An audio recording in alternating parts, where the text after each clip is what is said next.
Hi friends, எல்லாம் எப்படி இருக்கீங்க? நீங்கள் என் சேனலை சப்ஸ்கிரைப் பண்ணி லைக் பண்ணி ஷேர் பண்ணுங்கள் ஃப்ரெண்ட்ஸ்.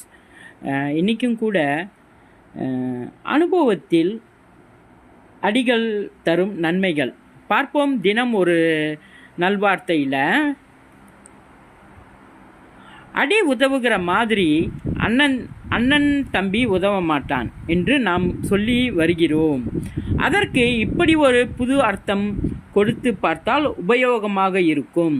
அனுபவம் உதவுகிற மாதிரி அண்ணன் தம்பி உதவ மாட்டான்.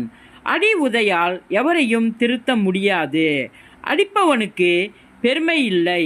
அனுபவத்தால் மட்டுமே ஒருவன் பக்குவப்படுகிறான். அனுபவத்தின் அடிகள் தரும் நன்மைகள் வேறு எதன் மூலமும் நமக்கு கிடைக்காது. வறுமையில் அடிப்பட்டவன் பணத்தின் அருமையை அறிகிறான். சோம்பலால் அடிப்பட்டவன் உழைப்பின் பெருமையை அறிகிறான். நோயில் அடிப்படும் போதுதான் பலருக்கு ஆரோக்கியத்தின் சிறப்பு புரிகிறது. வாயால் கெட்ட பின்னரே மௌனத்தின் நன்மையை பலரும் அறிகிறார்கள். அகம்பாவத்தால் அடிப்பட்ட பிறகே பலரும் அடக்கத்தின் மகத்துவத்தை அறிகிறார்கள்.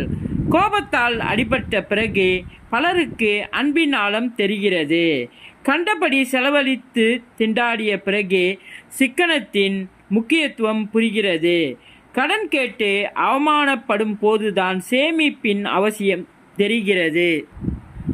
அனுபவங்களில் அடிபடும் போதுதான் வாழ்க்கை சுவைக்கிறது.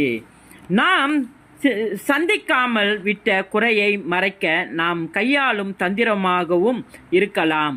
உண்மையில் அவன் இழத்திருக்கிறாரா? இல்லை, எப்போது போலத்தான் இருக்கிறார் என்பது வேறு விஷயம். இது எப்படி இருந்தாலும் அப்படி ஒரு அனாவசிய கேள்வியால் அடுத்தவர் மனதில் அவர் உடல் நலத்தை பற்றி கேட்டு வீணான சந்தேகங்கள் ஏற்பட்டுவிடும் என்பது நிச்சயம். எப்படி இருங்க ஃப்ரெண்ட்ஸ்? நன்றி ஃப்ரெண்ட்ஸ்.